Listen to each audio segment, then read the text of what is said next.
நிர்வாகிகள் தொண்டர்கள் விரும்பும் கூட்டணியை தான் தேமுதிக அமைக்கும். அதில் எந்த மாற்று கருத்தும் கிடையாது. எப்படி இது ரைட்டா ராங்கா அப்படின்னு அதை பயனடைகிறாங்கல்ல, அவங்க கருத்து தான் தேமுதிகவின் கருத்து. அவங்க இதை வரவேற்றால் நாங்களும் வரவேற்கிறோம். அவங்க இது சரியில்லை, இது ஒரு ஐவாஷ் அப்படின்னா அதுதான் எங்க கருத்து. திமுக கூட்டணி, அதிமுக கூட்டணி, டிவிகே, இன்னொரு சைட் சீமான். எல்லா இடங்களிலுமே கஞ்சா போதை விற்பனைகள், டாஸ்மாக் கள்ளச்சாராயம், சட்டம் ஒழுங்கு பிரச்சனைகள் எல்லாமே இருக்கு, இல்லைன்னு யாரும் மறுக்க முடியாது. நிச்சயமாக 2026 தேர்தல் ஒரு மாறுபட்ட ஒரு தேர்தலாக இருக்கும். இப்போ நீங்க கேட்ட கேள்வி, இதுல இருக்கிற ஒப்பீனியன் போல் இன்னைக்கு நாங்க ஜனநாயக கடமையாற்றி இருக்கிறோம். எங்களுடைய மாவட்ட கழக செயலாளர்களுடைய கருத்து அந்த மாவட்டத்தின் கருத்து. அவங்க எல்லாரும் ஒன்றியம், நகரம், பேரூர், கிளைகள் வரைக்கும் கலந்தாலோசனை செய்து மாவட்டத்தினுடைய அந்த பிரதிநிதிகளாக எங்க மாவட்ட கழக செயலாளர்கள் இன்னைக்கு வாக்களிச்சிருக்காங்க. அதை நாங்கள் ஓப்பன் பண்ணி பார்ப்போம், யார் யார் எந்த கூட்டணி விரும்பி இருக்காங்க என்பதை. உறுதியாக எங்கள் கழக நிர்வாகிகள் தொண்டர்கள் விரும்பும் கூட்டணியை தான் தேமுதிக அமைக்கும். அதில் எந்த மாற்று கருத்தும் கிடையாது. அதனால நிச்சயமாக நல்ல கூட்டணி அமையும். நிச்சயம் மாபெரும் ஒரு வெற்றியை பெறுவோம் என்பதையும் இந்த நேரத்தில் சொல்லுவோம். அதான் ஜனவரி 9 மாநாடு உங்க எல்லாருக்கும் தெரியும். நாங்க 3 மணிக்கு நம்மளுடைய மாநாடு தொடங்கிறோம். முதல்ல கழகத்தினுடைய கொடி அங்கே ஏற்றுகிறோம். அது முடிச்சு கலை நிகழ்ச்சிகள் இருக்கு, லைனா நிறைய கலை நிகழ்ச்சிகள் இருக்கு. அது முடிஞ்சு உங்க எல்லாருக்கும் தெரியும் ஸ்பீச் இருக்கு.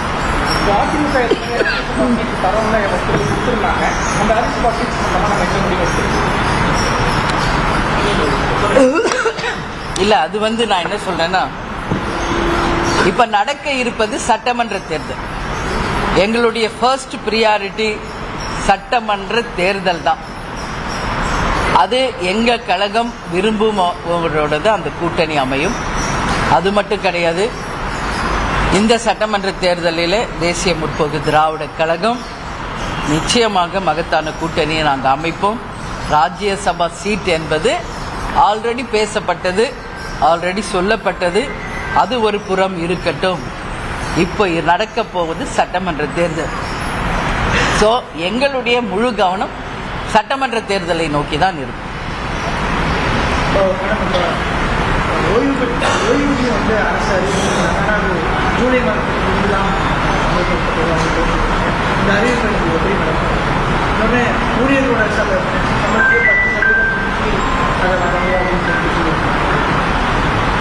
இதுல யார் பயனடைகிறாங்களோ அவங்க கிட்ட தான் நம்ம இந்த கருத்து கேட்கணும். ஏன்னா இந்த ஓய்வூதியம் என்பது இன்னைக்கு நேற்று இல்லை, இது ரொம்ப ஆண்டு காலமாக பேசப்பட்டு இப்பதான் நேற்று தந்திருக்காங்க. அதுலேயும் நிறைய கண்டிஷன்ஸ் இருக்கு. அதுவும் ஜூன் மாசத்துக்கு அப்புறம் அவங்க கிட்ட 10% குடிச்சு அதில் கொடுக்குறாங்க அப்படிங்கிறதெல்லாம் எப்படி இது ரைட்டா ராங்கா அப்படின்னு அதை பயனடைகிறாங்கல்ல, அவங்க கருத்து தான் தேமுதிகவின் கருத்து. அவங்க இதை வரவேற்றால் நாங்களும் வரவேற்கிறோம். அவங்க இது சரியில்லை, இது ஒரு ஐவாஷ் அப்படின்னா அதுதான் எங்க கருத்து.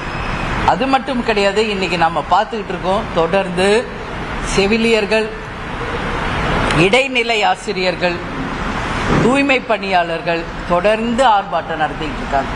அவங்களுக்கும் நிச்சயம் நல்லது நடக்கணும்.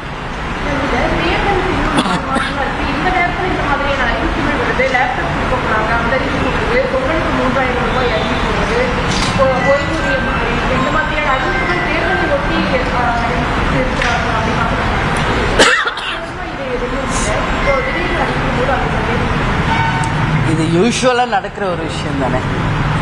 இப்போ 5 வருஷம் அவங்க ஆட்சி பண்ணியிருக்காங்க. இப்ப தேர்தலுக்கு 3 மாசம் தான் இருக்கு. தொடர் போராட்டங்கள் தமிழ்நாடு முழுக்க நடக்குது. ஸோ நீங்க இது எலெக்ஷனுக்காகவா அப்படின்னு நீங்க கேட்குறீங்க. நிச்சயமாக இது எப்பவுமே எலெக்ஷன் ஒட்டி நிறைய அறிவிப்புகள் வரும். அது எந்த ஆட்சியில் இருந்தாலும் வரும். அந்த வகையில் இப்ப நடக்கின்ற தேர்தலுக்கான முன்னோட்டமாக இந்த திட்டங்கள் அறிவிக்கப்படுவதாக நாம கருத வேண்டி உள்ளது. பொங்கலுக்கு 3000 ரூபாய் அப்படின்னு அறிவிச்சிருக்காங்க. நாங்கள் என்ன சொல்கிறோம், இது ஒட்டுமொத்த மக்களுக்கும் ரேஷன் கார்டு வைத்திருக்கும் அனைவருக்கும் சமமாக போய் அந்த நிதி சேரணும் என்பதில் தேமுதிகவுக்கு மாற்று கருத்து கிடையாது. மக்கள் இன்னைக்கு ஒரு விஷயத்தை எடுத்து போராடுறாங்கன்னா அதில் அவங்க எல்லாம் பாதிச்சிருக்காங்கன்றது அர்த்தம். எனவே நிச்சயம் தூய்மை பணியாளர்கள், செவிலியர்கள், இடைநிலை ஆசிரியர்கள் பல ஆண்டு காலமாக அவங்க அந்த போராட்டத்தை கையில் எடுத்திருக்காங்க. நிச்சயம் தமிழ்நாடு அரசு அதில் கவனம் செலுத்தி அவங்க குறைகளை தீர்க்கணும்னு சொல்லி நாங்கள் கேட்டோம்.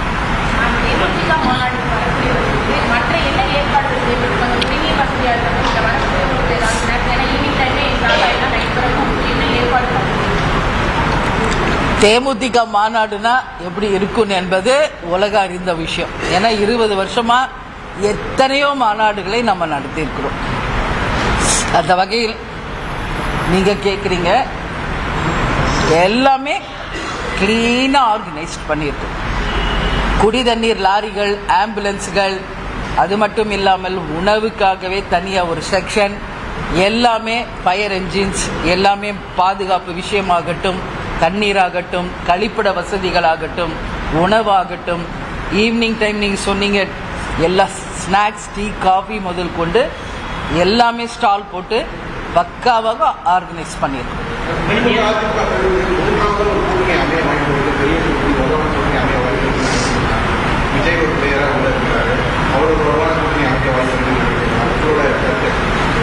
இல்லை, ஆல்ரெடி எக்ஸிஸ்டிங் இங்கே 4 பேர் இருக்காங்க. திமுக கூட்டணி, அதிமுக கூட்டணி, டிவிகே, இன்னொரு சைட் சீமான். ஸோ இதை தாண்டி இன்னொரு கூட்டணி வருமா அப்படின்றது தெரியாது. நிச்சயமாக எங்க கழக நிர்வாகிகள், தொண்டர்கள் யாருடன் நம்ம கூட்டணி அமைக்க வேண்டும் என்பதை தெளிவாக சிந்திச்சு அவங்களுடைய ஒப்பீனியன் போல் இங்க கொடுத்துட்டாங்க ஆல்ரெடி. ஸோ அதை நாங்கள் இன்னைக்கு பிரித்து பார்ப்பேன். அதில் என்ன கருத்துகள் இருக்கிறதோ அதை மாநாட்டில் நான் அறிவிப்பேன்.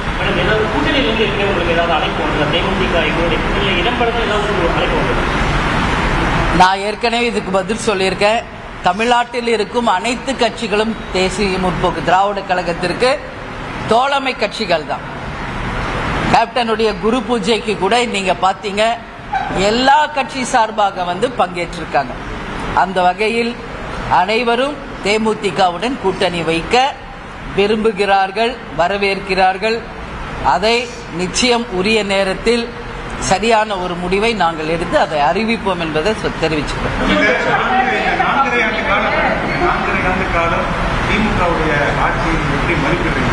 இல்லை, இது ஏற்கனவே நான் நிறைய இடத்துல சொல்லியிருக்கேனே. அவங்க கொடுத்த வாக்குறுதிகளில 50% நிறைவேற்றிருக்காங்க, இன்னும் 50% பேலன்ஸ் இருக்கு என்பதை பல பிரஸ் மீட்ல நான் சொல்லியிருக்கேன். சட்டம் ஒழுங்கு கேள்விக்குறியாக இருக்கு. எல்லா இடத்திலும் நம்ம சமீபமா பார்க்கிறோம், எல்லா இடங்களிலுமே கஞ்சா போதை விற்பனைகள், டாஸ்மாக், கள்ளச்சாராயம், சட்டம் ஒழுங்கு பிரச்சனைகள் எல்லாமே இருக்கு. இல்லைன்னு யாரும் மறுக்க முடியாது.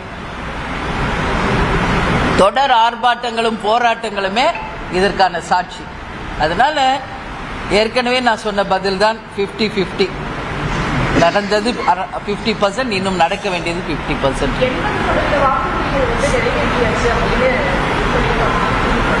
அவங்க திமுக அப்படி சொல்றாங்க. ஆனா உண்மையில் சொல்ல வேண்டியது யார்? மக்கள். ஏன்னா இந்த ஆட்சி சொன்ன அத்தனை வாக்குறுதியை நிறைவேற்றிட்டாங்க. இந்த ஆட்சி சிறந்த ஆட்சியா இல்லையா என்பதை தீர்மானிப்பவர்கள் மக்கள் தான். அதனால தான் சொல்லியிருக்காங்க, மக்கள் தீர்ப்பு தான் மகேசன் தீர்ப்பு என்று. எனவே சொல்ல வேண்டியது மக்கள் தான், ஒழிய ஆளுங்கட்சி கிடையாது. இப்போ மாநாடு முடிந்த பிறகு பொங்கல் யாரும் எல்லாம் பிஸியா இருப்பாங்க. தை பிறந்தால் வழி பிறக்கும். தை மாசம் பிறந்தவுடனே நிச்சயமாக அதற்கான பேச்சுவார்த்தைகள் எல்லா பக்கமும் தொடங்கும். எங்களுக்கு 4ஆம் கட்ட ஒரு சுற்றுப்பயணமும் இருக்கு. இதெல்லாம் முடியறதுக்குள்ள கூட்டணியும் முடிவாகும். விருப்ப மனு ஒரு நல்ல நாளில் தலைமை அலுவலகம் நாங்கள் அறிவிக்க இருக்கிறோம். தமிழ்நாடு முழுவதும் யாரெல்லாம் தேர்தலில் போட்டியிட இருக்கிறார்களோ அவங்க வந்து விருப்ப மனுவையும் தர இருக்கிறார்கள் என்பதையும் இந்த நேரத்தில் உங்ககிட்ட சொல்றேன்.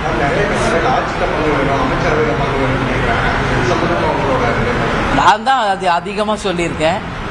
நிச்சயமாக 2026 தேர்தல் ஒரு மாறுபட்ட ஒரு தேர்தலாக இருக்கும் என்று பல இடங்களில் நான் சொல்லியிருக்கேன். அனைவரும் மக்கள் இதுவரைக்கும் விரும்பிய ஒரு அணி நிச்சயம் வெற்றி பெறும். அது எல்லாருக்குமே இந்த முறை மந்திரி சபையிலும் அங்கம் வகிக்க நிறைய வாய்ப்பு இருக்கு. அதாவது ஆட்சியில் பங்கு என்ற குரல் ஓங்கி ஒலிக்கிறது. அதுக்கு சாத்தியமும் நிறைய இருக்கிறது என்பதுதான் எங்க கருத்து. திமுக ஆட்சியை அகற்ற மொத்த கருத்தில் கூடிய அனைத்து கட்சிகளும் ஓரணியில் இணைய வேண்டும் என்று எடப்பாடி பழனிசாமி அழைப்பு கொடுத்திருக்காரு. அவருடைய அழைப்பை ஏற்கிறீங்களா? அவங்க சொல்றாரு, அண்ணன் எடப்பாடியார் சொல்லியிருக்காரு. ஏன்னா இன்னைக்கு திமுக ஆளும் கட்சி, அவங்க எதிர்கட்சியில இருக்காங்க. எதிர்கட்சியில இருப்பவர்கள் எப்பவுமே அப்படிதான் சொல்லுவாங்க. எனவே அவருடைய கருத்து அது, அண்ணன் எடப்பாடியாருடைய கருத்து. அதனால யார் ஏத்துக்கிறாங்க யார் ஏத்துக்கல என்பதற்கான விடை கூட்டணிகள் அமையும் போது மக்களுக்கு தெளிவாக புரியும். திமுக ஆட்சி அகற்றணும்னு அதிமுக, பாஜக, நாம் தமிழர் எல்லாருக்கும் ஒரு நிலைப்பாட்டில் உறுதியாக இருக்காங்க. திமுக ஆட்சி அகற்றப்பட வேண்டும் நீங்க நிலைப்பாட்டில் உங்களோட நிலைப்பாடு இல்ல. எப்பவுமே யார் ஆளுங்கட்சியோ அவங்களுக்கு தான் எல்லாரும் எதிர்ப்பு தெரிவிப்பாங்க. ஏன்னா 5 வருஷம் அவங்க தான் ஆட்சி செய்திருக்காங்க. அதனால யூஸ்வலா இங்க தமிழ்நாடு ஒரு ஹிஸ்டரி இருக்கு. 5 வருஷம் காட்சிகள் மாறுறது. ஆனா ஒரு 10 இயர்ஸ் மட்டும்தான் அதிமுக தொடர்ந்து ஆட்சி பண்ணியிருக்கு. ஸோ நம்மளோட தமிழ்நாடு ஹிஸ்டரி பார்த்தோம்னா 5 வருஷம் மாறி தான் ஆட்சி வந்திருக்கு. அந்த வகையில் ஆட்சி மாற்றம் வேண்டும் என்று எதிர்கட்சிகள் சொல்றாங்க. ஆளும் தரப்பு எங்களுடைய ஆட்சி தான் தொடரும் என்று சொல்றாங்க.